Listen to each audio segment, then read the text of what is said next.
What up, everybody? Brian Willis here, and welcome to another episode of Gloves Off.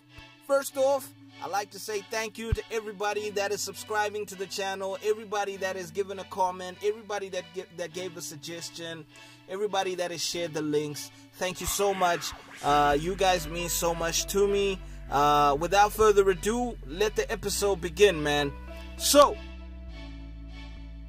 I have to say, Zimbabweans, I'm very proud of you. Why? Well, I'll get to that in a bit. As we all know, the Studio 263 former actor Denzel Burutsa, aka Jabu Jari, was involved in a sex tape scandal. A lot of people, including me, speculated that this was an attempt to get people talking about him and his quote-unquote failed career. But a lot of twists and turns came about the sex tape. But Brian Willis, why aren't you showing the sex tape as you talking about it? I'm not showing a split second or a screenshot from that sex tape, so y'all can park that bus. Now, where was I? Well, the lady in the tape, Nancy, broke the silence and released a video saying Denzel was blackmailing her with the sex tape. She says it started with a photo of her bathing, which Denzel said he deleted, but it must have been synced to his iCloud or Google account, because months later, he called her up saying he still had the picture. And he forced her to be in a relationship with her, which then led to him recording the sex tape. This smells hella fishy. Yes, it smells fishy. Can we move on now? In the video, Nancy was very apologetic. She said she knew she was in the wrong. She even went as far as to acknowledge the fact, or the deduction, that she is an ugly woman. I felt bad when she said that, because in the famous words of Tanga Wekwasando, Hapana Asina Wake, meaning no one out there, there is no one out there who doesn't have, hey, those who can translate, feel free to translate in the comments below. Anyway, I quickly snapped back to my not so gullible self, because maybe she was saying all this to make the story a lot more believable.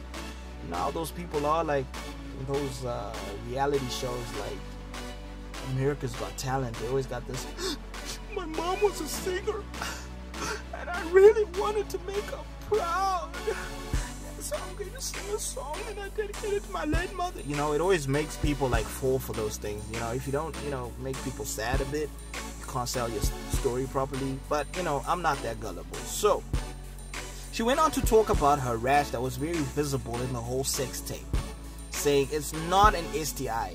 She is a lady of a thick build and the rash is the result of her inner thighs rubbing against each other. Which is fairly believable, though it doesn't make the look less unsightly. I'm really not for recording private activities, especially those that involve the act of coitus.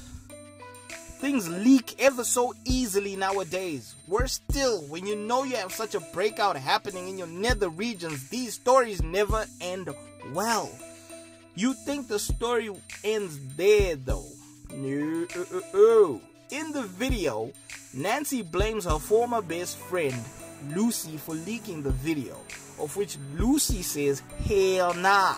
Those two knew what they were doing. They enjoyed doing the nasty, even out by Durawalls. Okay, by Durawalls, I mean like fences. Okay, people of the global community probably know them as fences. In Zimbabwe, we call them Durawalls, named after an actual brand called Durawall. But they're not Durawalls. This is what they look like. But they're not all called Durawalls. It's just like how every thumb is a finger, but not every finger is a thumb. So here in Zimbabwe, every Durawall is a wall, but not every wall is a Durawall. I hope that clarifies everything. So, she wasn't having it. She wasn't taking any of that blame. She put all the blame on Nancy and said Denzel did not blackmail her at all. While all this is happening, we have Denzel's mother saying Denzel never raped anyone. He never killed anyone, but he deserves a nama for his performance in Studio 263. Because she says that all this time he was performing on 263, he was never recognized as a good actor. It's just a mother looking out for a kid, right?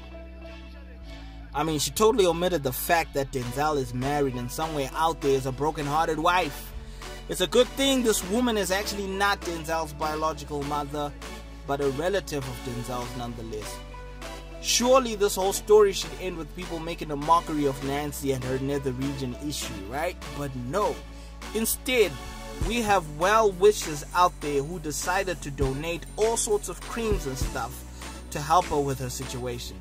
This is why I felt proud of you, Zimbo, turning this gruesome story into some kind of a not-so-gruesome ending. Y'all helped a fellow Zimbo out. May the spirit of Ubuntu stay strong amongst us, especially during these trying times. Now, moving on, next story. Netflix last week won a 4-way bid for Zimbabwe-born Godwin Jabangwe's Tunga, an original animated family adventure musical. Jabangwe's is the first deal to close out of the 22 projects developed in Impact 1. The program, initiated by Imagine Entertainment co-founders Brian Grazer and Ron Howard, to open a door to new voices by paying unknowns to develop film and TV projects that were pitched to the industry late last year. Jabangwe will still continue to write on the project for Netflix. Tunga is inspired by the mythology of the Shona culture of Zimbabwe, a culture Jabangwe was raised in as a child. It tells the tale of a young African girl named Tunga, who after the death of her father must venture into a mythical lost city where her people's spiritual elders can teach her how to summon the rain and save her village from a long enduring drought.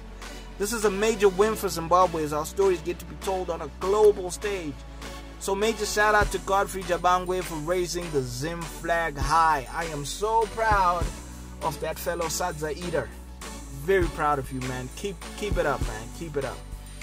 Now, as we all celebrating wins, you know, the whole Jabangwe story is a win. The Denzel, okay, the sex tape, was that a win? Okay, we can call it a win since it ended with people donating creams to help the rash, so she's a little bit more sightly. I hope she doesn't take it as, now that you're better off down there, you can now shoot as many sex tapes as you want. Please, learn from these things, people. Stop recording yourselves having sex. It's stupid. Anyway, moving on to the next win, I'd like to give a special shout out to Ishan and Ti-Gonzi on the beautiful video for the beautiful song Kure. The song tells a compelling story about one's life experiences, and the clever wordplay by Ti-Gonzi followed by the vocal skills exhibited by Ishan make this a jaw-dropping collabo. It deserves a head nod from the Namas this year or any other prestigious award shows. It really does. I don't like this whole thing whereby y'all just consider the job praises for these prestigious awards. I want y'all, whoever's responsible for the Namas, I want y'all to watch that video by Ishan and Ti-Gonzi, and I want y'all to see how that video just captures the magic that the song brings. And I want you to compare to any other superstar in Zimbabwe. That song actually competes. You can put it next to Winky D's Paper Bag. You can put it next to Winky D's Mugadeni. You can put it next to Ja Praise's Kunerima. You can put it next to Ja Praise's Zamtana Mtana. Of which Ja Praiser, to me, I think he's just going around in circles because he keeps using the same video directors. It gets a little bit monotonous. You need to start considering the new upcoming artists as well. Don't just look at these same old people, because there are people on the come up that are making the necessary moves, but y'all just keep giving them a cold shoulder. I say we need to stop this. Why am I getting so heated up? I'm sorry. Anyway. The video was majestically directed by Leoy V. I really hope I pronounced that correctly. And I feel like he captured the magic the song needed brilliantly. Check the song and video out for yourselves. Link is in the description below. It was an epic video, man. Anyway, this was another episode of Gloves Off. If you want to be a part of the show or have a suggestion for the show, feel free to contact us via our email on glovesoffzw@gmail.com, or on our Twitter and Instagram. It's the same, which is @glovesoffzw. Or if you want to talk to me personally, my Twitter account is @BrianWillisZW. It's the same for Instagram. You can DM me or whatever, and we can talk. If it's business, I'm all about that business, man. Thank you so much. This was another episode of Gloves Off ZW. I'm Brian Willis, no relation to Bruce.